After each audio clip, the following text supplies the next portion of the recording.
Hi, everyone, and welcome back to another episode of The Sober New Yorker. Today, I am with Lisa. She is a running coach based in upstate New York who empowers women to find confidence and strength through running, both in person and virtually. She's also the host of the Ella Go podcast, which I have been on, where she inspires women to embrace their power on and off the run. Welcome to the studio, Lisa. Thank you, Melissa. I'm so excited. I'm so happy to have you here. I was on your podcast so long ago. Was it? It was like one of my first podcasts. It was, I think, my second ever podcast. And you're not an alcohol, you're not a sobriety podcast. We met, gosh, we met through a sober person. Yeah, I may have reached out to you, Yep, and it was someone was like, "Hey, the Sober New Yorker," and I'm like, "Oh yep. my god!" And I was looking at your page, and I remember it's like I reached out, and I'm like, "I want to have you on my podcast. Let me know more about you." And no, it was probably one of the most vulnerable episodes that we've had, and so many people were like, "Wow." Aw, yeah, I Yeah. mean, and because it was one of the first podcasts I ever did, I was so vulnerable. I mean, I was still so weepy and, I've been on a number of podcasts since, and I still am a vulnerable woman, obviously, but I don't cry like a blubbering mess like I used to. That comes with refinement of telling your story and Mm, things change, but it was a great opportunity and I thank you for it. It seems like no. a million years ago, but it's It great. was it that long It ago? was I mean, it was over a year ago. Yeah. It I was did good. Megan Soba Sisters. She was my first one. That was in April of 24, and yours was Oh, just after that. no, it So, was good. yeah. It was like I said, I had so many people reach out and say that was really a vulnerable episode. Aw, I love to hear that. Well, you are a running coach. You're not specifically an alcohol-free woman, which is a little different, and I guess my listeners are probably like, "Well, what the hell is she doing on your show?" Well, I'm gonna tell you. So Lisa is here because there is a really important conversation that I want to have, and it was inspired by Lisa because she brought forth a recent coaching client of mine. And this lady came to me because of Lisa. Lisa is a really good friend in the fact that she was concerned about her friend.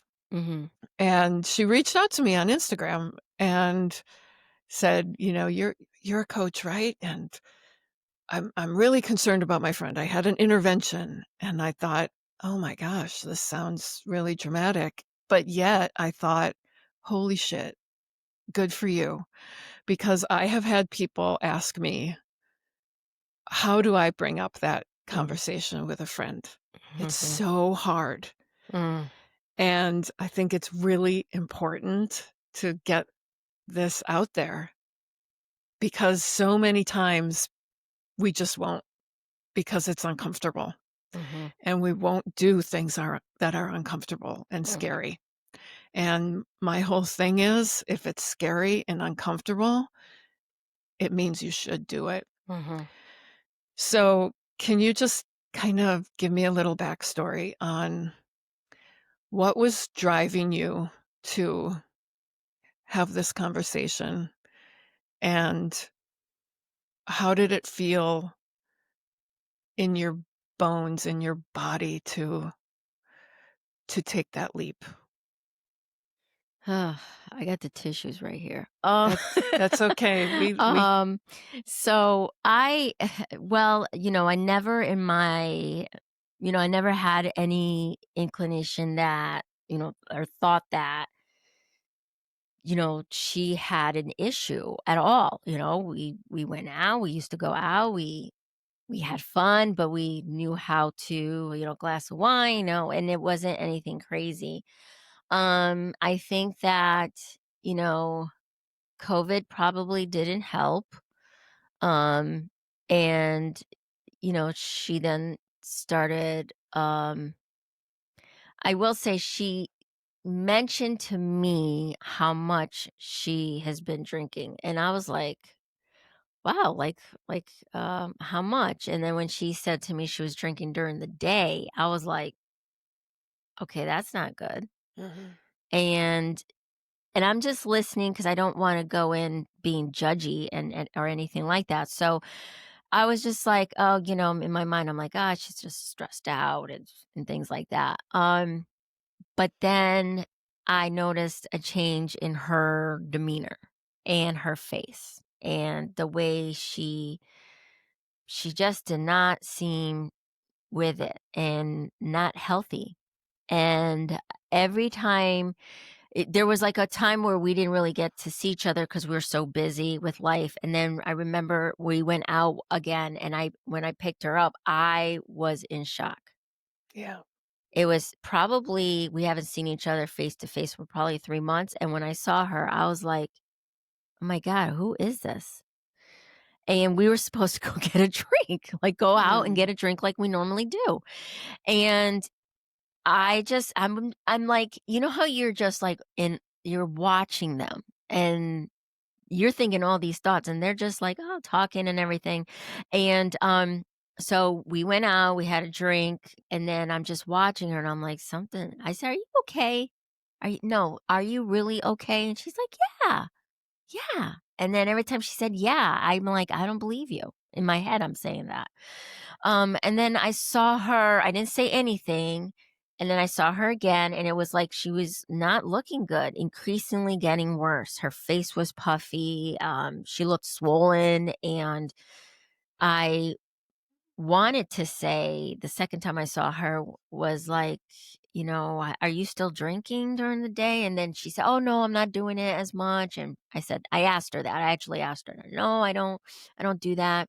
And then finally, um, I came home and I remember thinking, no, she has a problem. And I'm like, oh my God.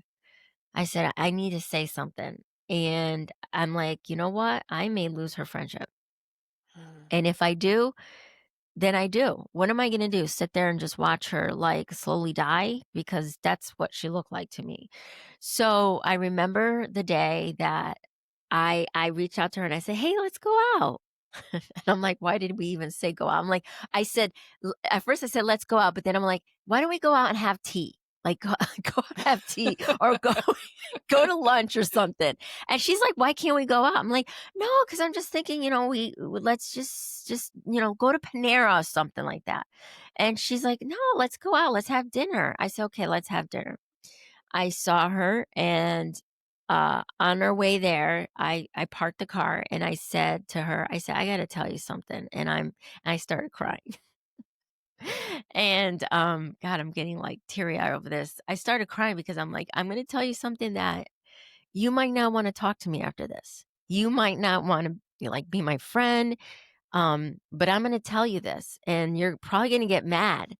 And she's like, "What? What happened?" Something I'm like and then I finally said, "I I think you have a problem." I said, I think you're an alcoholic. I think you have an alcoholic problem, an alcohol problem."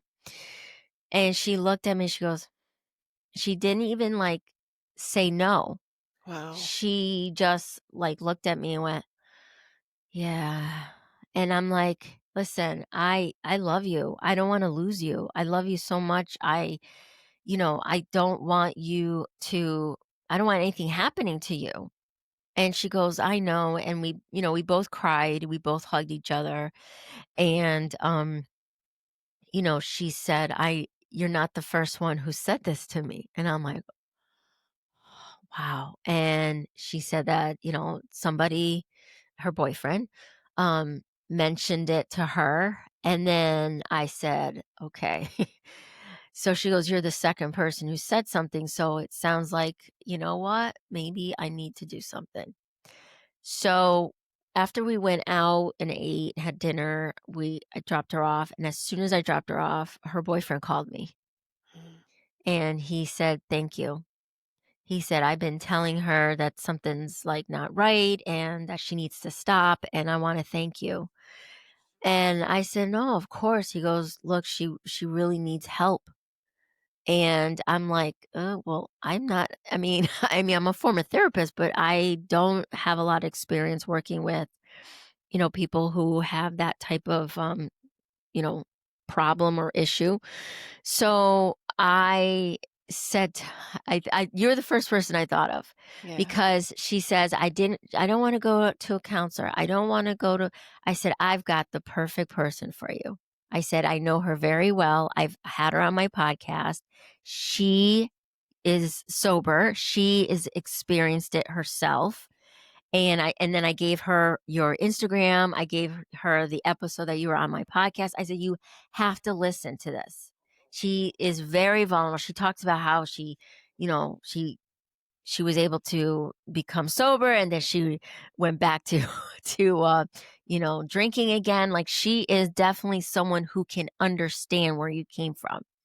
So that's when I reached out to you, and I know her boyfriend called me again and said, again, thank you so much. I'm grateful, and that's kind of how it all happened.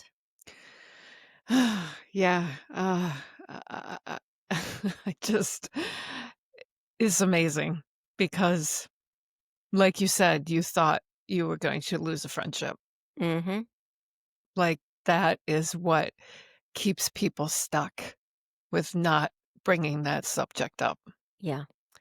And when people ask me, in my building, it's really interesting, and this is why it intrigues me, and I will send this episode to this particular neighbor because we got together, some women in my building, and not all of them knew the journey I've been on, but they found out that night because I'm more than happy to talk about it to whoever listens. And, if people don't want to know too much about it, that's fine.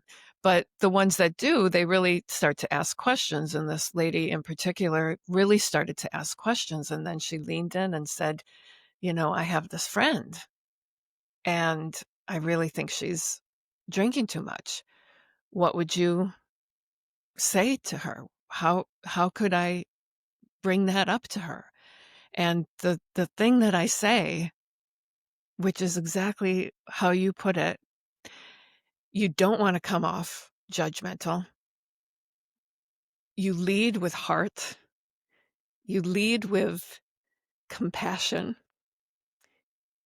It gets me emotional too because because you care Mm. because this is something that kills people. Mhm. Yeah. And I lost my best friend to it. Mhm. Yeah. And if I could roll back the clock, and if I would have seen him, he didn't live. I mean, I did see him a few years before he passed away, and I didn't know that, his struggle was as big as it was, or I would have intervened. Mhm. So I told her, you have to lead with compassion and heart and just with the biggest concern for them. Yeah. And within them, there has to be a part of them that knows that this is going on and that they're waiting for it. Yeah. And I mean, speaking from my own experience, I would have loved for someone to pull me aside and say, "Hey, I think that you might be drinking too much." I mean, I was like begging for it on the inside, Mm. and it never happened. And because I am this woman that has all her shit together and kept it together and thought I could figure this out on my own, I couldn't ask for help, you know? So I just am in awe of this story, and, when she came to work with me, well, first when we met, it was hard for her to wrap her head around paying money for a coach. Mhm. It's hard for a lot of people to wrap their head around that because, you can get it for free. You can go to AA for free. Mhm. You can you can do lots of paths for very little cost. When you have a coach that has been there, done that, I think that's, the most effective. And I mean, I don't, you know, well, fuck it. I am going to toot my own horn because I think I'm really fucking good at what I do. I do. I really do because I'm very real and I tell it like it is, yet I am super compassionate and I just know. I know. And that's the difference between a coach and a therapist. A therapist cannot is not supposed to call on their own experience. A Mm-mm. coach, that's all we do. Right. That's what helps. Yeah. As a running coach, you can do the same thing there too. Mhm. So when she came to me, the first words out of her mouth were, you know, I drink too much. I drink too much. I have a drinking problem. That's what she said. And when you talk about her face, I did not notice she had dimples Mm. until weeks into our work together Mhm. because she didn't smile. She, the bloat around her face Yeah. was there. And when I first started seeing dimples and smile, it made me cry. And she surprised me, Lisa. She did. Because I thought, oh my God, I am going to have my work cut out for me. That she was drinking in the morning. She was drinking all day. And I thought, I don't know if I'm going to be able to do this as a coach. Mhm. And Yeah. I kept up with her. I called her every day that first 10 days. And and she did it. And now she's like around 120 days sober or something like that. And she's changed her life. And you are a big part of that. Yeah. I mean, I don't wanna say yeah, like, I'm not tooting my own horn. I Um think you should toot away. I really do. Why the hell not? Let's both toot. Yeah, I mean, it's like, the first thing is you're right, you don't wanna go in with this judgment, and I was surprised that she took it so like, when I say took it so well, meaning that she's like, like, she didn't say, "What are you talking about?" Like, I was ready for her to yell at me and tell me, "No, what do you don't know what you're talking about." I thought it was gonna end up as a fight, and I Mm, wasn't gonna fight her. I was just gonna say, "Look, I'm telling you what I s" I was ready to say, "Look, I'm telling you what I see. You have said this to me, and I care about you." I kept saying, "I care about you." And I was prepared to say that. But when she just basically said, "Yeah," and in my mind, I thought, wow, I should have said this earlier. Like, I really thought I should have said this earlier because I've been thinking about it. Now, when I told you the story, it was probably a month and a half in before I finally said something. And, every time I see her, I was like, oh my God, she's not looking good. Oh my God. And I would go home and I remember one time I cried. yeah. Like I dropped her off and I drove home and I started crying because I'm like, oh my God, she's not gonna make it. Mm, And I didn't know how to go about it because her and I have had arguments before. We've had our little bouts of fighting and not talking to each other for months. At one point, even years.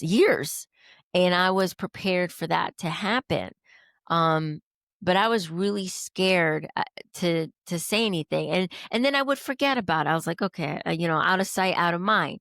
And then she would reach out and say, "Hey, you want to go out?" And then I'm like, but that time that when I finally said, I need to say something. And I don't know what it was that happened. I think she may have reached out to me and said, "Oh, we got to get together." And then that's when I said, "You know what? I have to say this." And if I lose that friendship, at least I said it. But I was scared.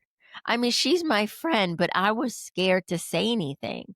And I remember just when she came into my car, she even said, "Are you okay?" Like I was like, you know, Yeah. I was like, "Oh my god, I gotta say this." And when I finally said it, and I was saying it crying, she cried. Like I said, we cried together. But it is hard, because like I said, I've been in company of people who are alcoholics and have a drinking problem, and they don't think they have a drinking problem.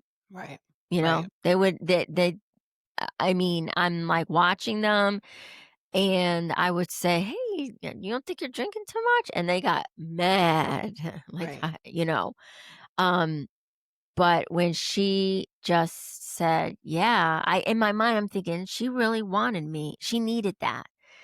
And I remember her boyfriend was like, "Wow, she she could I've been telling her this and she didn't listen to me." And that was the thing that she said to her. She goes, "Look, I needed my friend to tell me. Right.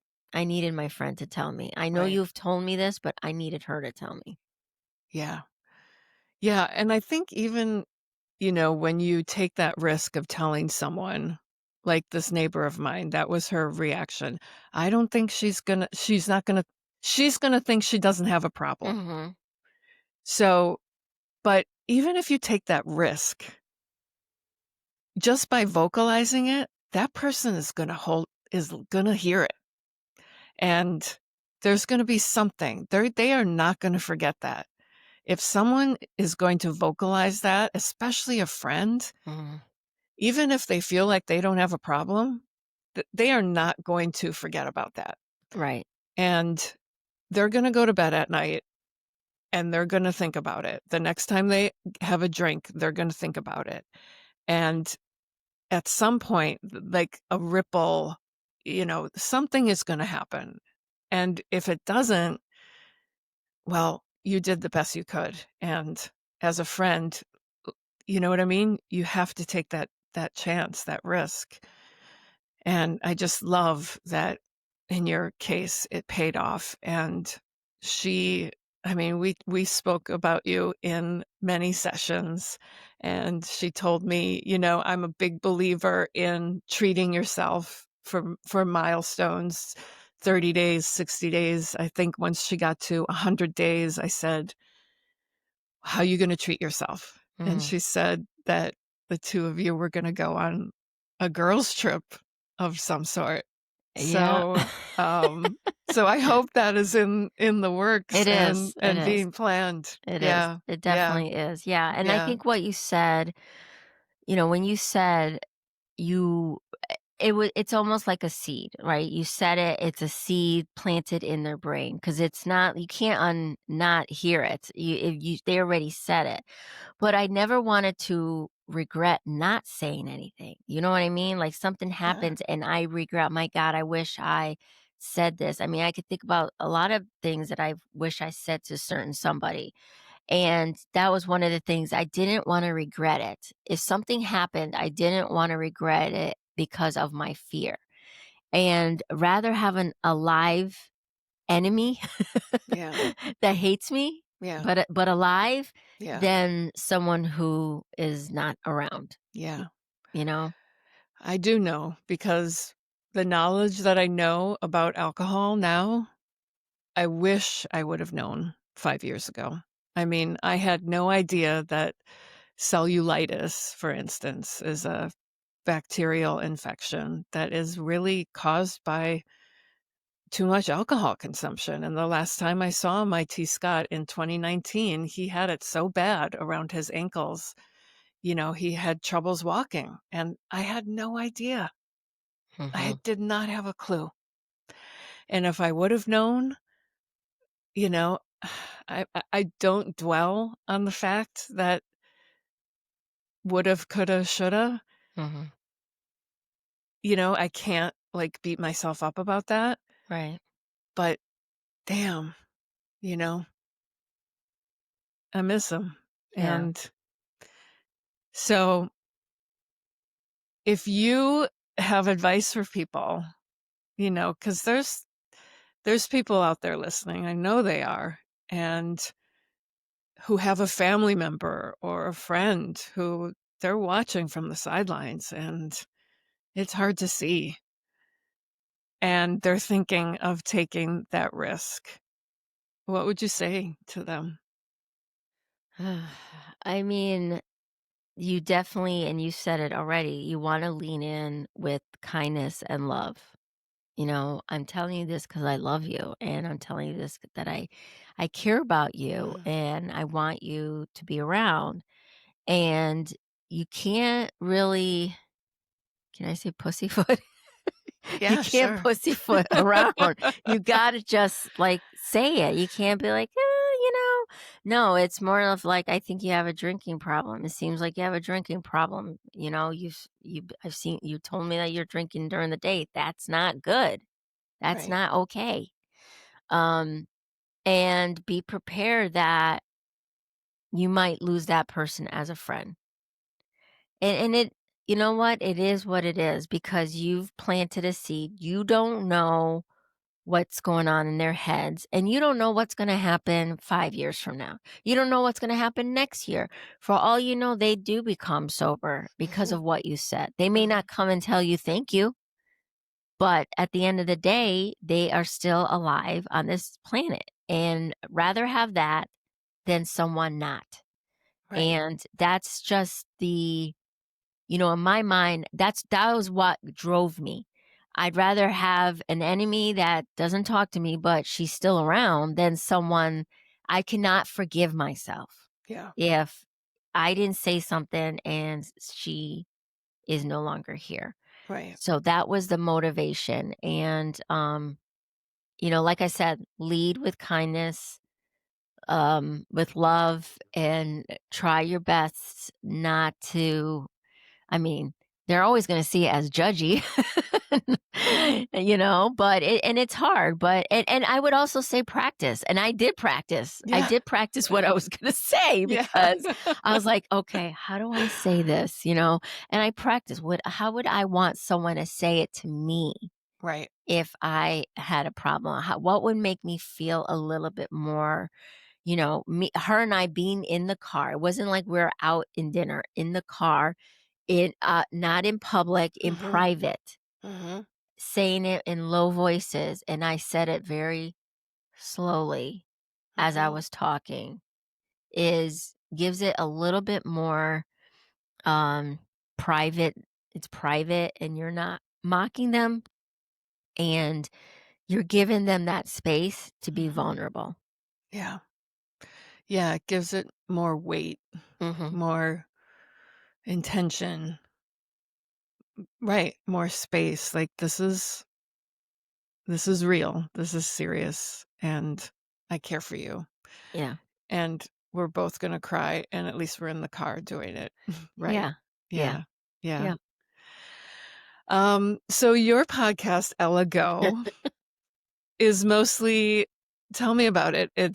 What do you talk about on your podcast? So I think, if people are like, why was she on her podcast? Why was Melissa on her podcast? Well, so I'm a running life coach. So Right. that's the part of it. We are healing, and we're empowering through movement. And I know that you were doing your fitness journey, Mhm. and that was part of the podcast. And, Yep. and I didn't even know that when I reached out to you. But when you started talking about it, I'm like, oh my God, this is just perfect. The universe is aligned because, you were talking about how you want to get back into your fitness journey. And as you're, going through your sobriety, that's a perfect person. You were the perfect guest to be on our show because the idea is that you're talking from such a vulnerable space. And there are women out there listening that do not have the strength to use their voice. Mm. And the podcast really is a place for women to hear other women talk about, their issues, their problems that maybe they would never talk about. To see someone, hey, there's this woman, Melissa, talking about how she, became sober, and then she had this journey, and it was like not it wasn't linear. It was, went up and down, and oh my God. And I'm not alone. Yeah. And look at her. She's so strong. She's so empowered. I would have never thought. Like that just speaks volumes. And that's really what the podcast is about. Obviously, we do have fitness experts and, we kind of mishmash it a little bit. But for the most part, it really is it is a space for women to be vulnerable and feel empowered and learn how to do that. Ugh, love it. All things that are right up my I alley. know. Yeah, yeah. Empowerment all the way, women, badass women getting their shit together and yeah, just kicking ass along the way and throwing in some running, which I am not. I'm just not, Lisa. I can't do it. Well, well, the great part is that it's not just runners. Like we even have women who are run walkers or even walkers. Yeah, I have that's me. yeah, and even just that is healing and empowering. And there's one woman I've had years ago as a client. She's like, I'm not going to run. I can't run, but I want to be part of this group. And we would have a walking session where she would talk about her things that's going on. And at the end of the walk, it was like, Yeah, it was an exhale. And just the movement in itself is can do wonders to your mental health and emotional health. yeah. Walking, I mean, that did it for me in my first month of sobriety. I just walked like a crazy woman up and down Riverside Park, Central Park, you name it. 5 in the morning, 7 at night, my podcasts, my audiobooks. It was yeah, it was amazing, and I still do. It's like if I can't squeeze in a sweat session, I will walk because it Mm, it is so good just to be able to do that. So, mhm. yeah, well, I will definitely put all of that info into the show notes, your Instagram and your podcast. You guys should definitely go check it out. She's got a great Instagram, does a lot of running stuff, and gets on camera a lot, which I love because a lot of coaches don't. A lot of, life coaches kind of stay behind the camera, but you're in front of the camera all the time, talking vulnerably and putting yourself out there. And I love that because Mm. that's how we grow, Yeah, getting uncomfortable, yeah, getting into scary spaces. yeah, So, absolutely. And yeah. Melissa, thank you for first of all having me on your show. And I love what you do, and I think that it's so important for women like you to talk about your journey and being vulnerable. And I just think you're the best thing. So, if I, Aw. obviously I reached out to you because I knew, you know, having a drinking problem or any type of, addiction, it feels it feels like someone can relate when they know. They've been Yeah, through it. They know the struggle. They know the things that they say to themselves. They know what people, they've experienced people saying that things to them. So it feels so much better of a, it feels like you can relate to them. And the healing process is just a little bit better when you have somebody that can relate to you. So I want to thank you for doing all the great things that you're doing. aw, I appreciate that. I feel like it's my life's work, you know? It took me a while to find it, and now that I'm here, I'm just so in my sweet spot, and I'm still young enough to just crush it for the rest of my life. That's Yeah. exactly how I feel. So, well, thanks so much for being here and having this incredibly important conversation.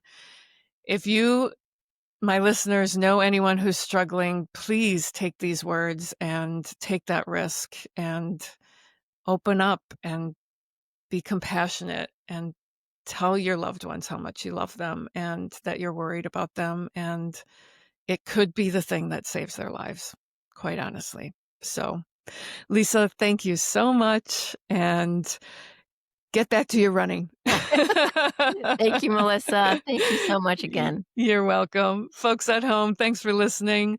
Peace out.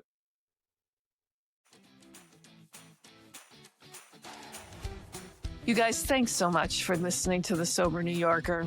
If today's convo hit home, share it with your people. Hit subscribe, leave a review, and come back for more stories that cut through the noise and serve up the sober truth, New York style. Until next time, be kind to yourself, stay bold, be a badass, and peace out.